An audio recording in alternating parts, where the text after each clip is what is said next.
Today we're going to be installing the Steer Smart's sector shaft brace and steering box bracket onto this 2023 JL Rubicon. A lot of people already know that these things have quite a lot of slop in the steering from the factory, so trying to tighten that up. I'm going to install this brace here in a minute, and this is going to go over the right under the pitman arm of the steering box, tighten that up into this. This will also support the track bar bracket, a little bit better than stock, way thicker material, looks to be 1/4 inch or 3/8, well, probably 1/4 inch. Anyway, let's get going.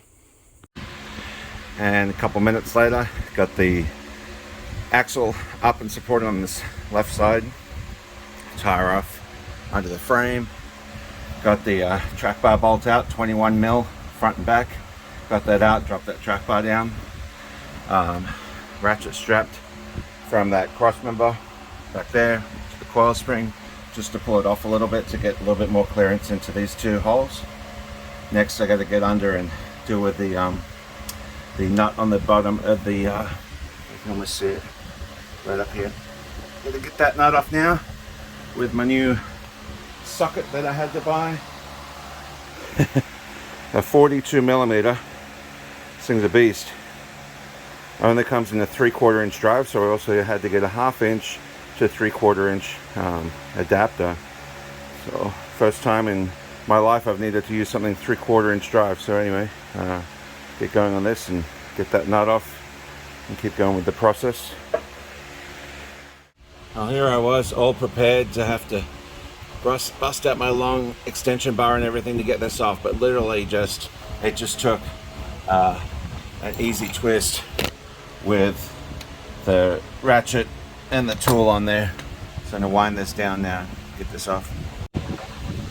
Got the sector shaft nice and clean. You can see all the Loctite on it from the original nut. I'll try and show you. There wasn't too much in the nut. It almost seemed to be more around the bottom of the threads. Anyway, got that cleaned up. These threads are really sharp, so be careful with that.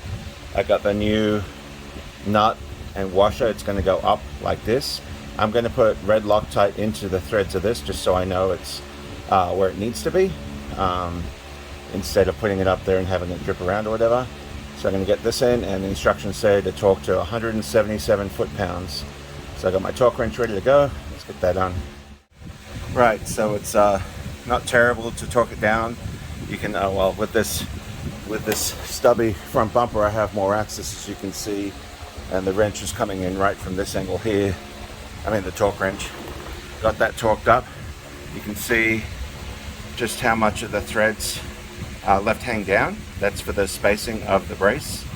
And you can see the excess red Loctite. I'm going to wipe that off just a little bit and go on to the next step, which will be removing the 4 bolts that hold the steering box in right there. Oh, and also I wasn't expecting, I thought the steering wheel would lock, but it didn't. I don't know if I left the key on or what, but as I was turning the large nut, the steering turned full lock this way. So yeah, just be prepared for that, I guess. And doesn't affect anything in the process because I got the tire off anyway, but yeah, it's going to turn the steering wheel some as you torque that down. Getting the brace into place. Look at the weird color of it. It's supposed to be black, but it's like dark brown. Anyway, it comes with a new track bar bolt that has to go in from the back forward because of the extra thickness here. Maybe actually if this drag link, sorry, the bottom of the pitman arm there wasn't in the way, I'd be able to get it in, but later in the instructions it shows you bring it from the back forwards to give axle clearance. So get that in, lined up.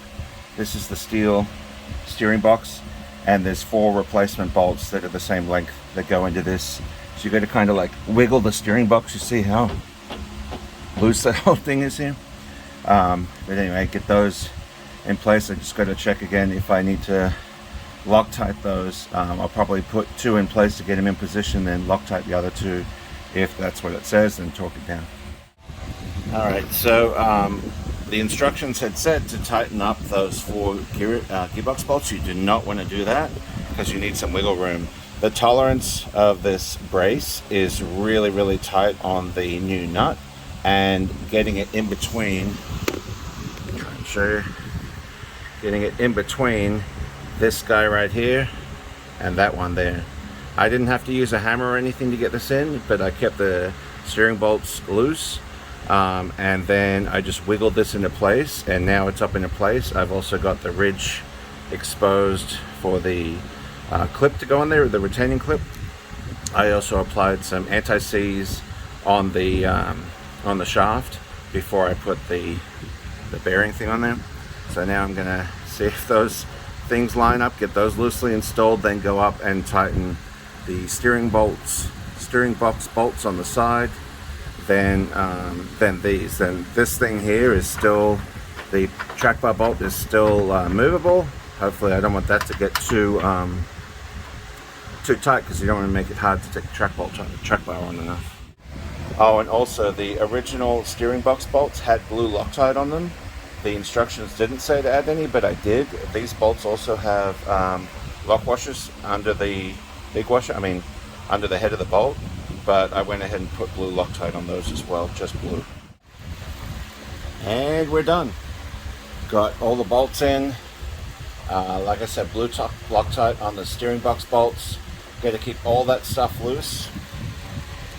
I was able to line up, after the last clip, to line up the that small bolt right there into the brace, because it lined up, and then I had to tighten that up for the brace to like rotate and everything. Then what I had to do is go in and semi-tighten the steering box bolts so that the rear part of the small bolt on the back side would line up. So there's a lot of fidgeting to get those lined up. And then with the track bar bolt, I did end up going forward because I'm almost, I have extended bump stops on this, and that axle bolt is not going to interfere with my axle at all. So I went and put it in through forward, got that torque down to 130 pounds, foot-pounds, got everything else lined up. I was able to use my foot to push the steering straight because the damn pitman arm was blocking my access to this bolt right here. So yeah, and then by the way, the circlip that goes, the retaining clip that goes on the bottom of the sector shaft brace is very thin, and you just put on by hand. Don't need any tools at all to get that. You can barely even see it. So yeah, pretty easy. I guess this took me an hour overall with filming and figuring out a couple of bits and pieces, but now we'll take it for a drive here in a minute. Go get some lunch and see if I feel any difference. Oh, and by the way, getting the track bar back on, I was able to get it to line up here, and it was pushing against this part of the bracket. So I pushed with my foot against that tire over there, was able to get this this small pry bar up inside here and push the track bar over and get it to line up. Now just remember, you've got the new brace and the holes of the existing track bar bracket. There's the part of the original track bar bracket, and so yeah, you've got more pieces of metal to line up now. I think you can see, well yeah, you can definitely see the edges around the stock track bar versus the thickness of the brace.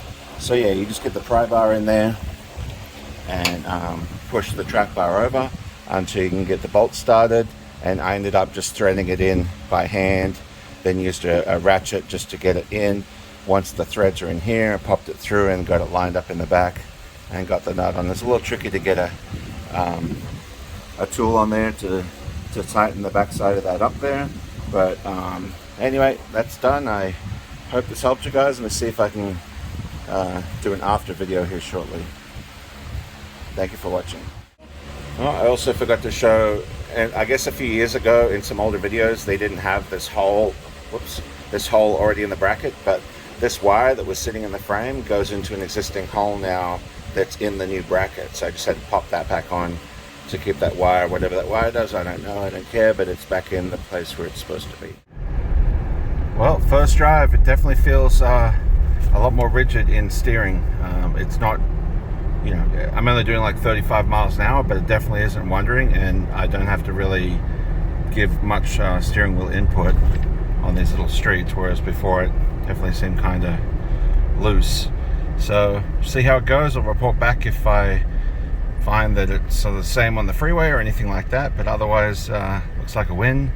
Next up is to replace the steering damper with a adjustable rate steering damper from Dobinson's, and that should definitely make an improvement in the left to right steering of the tire. So thanks again for watching. Take it easy.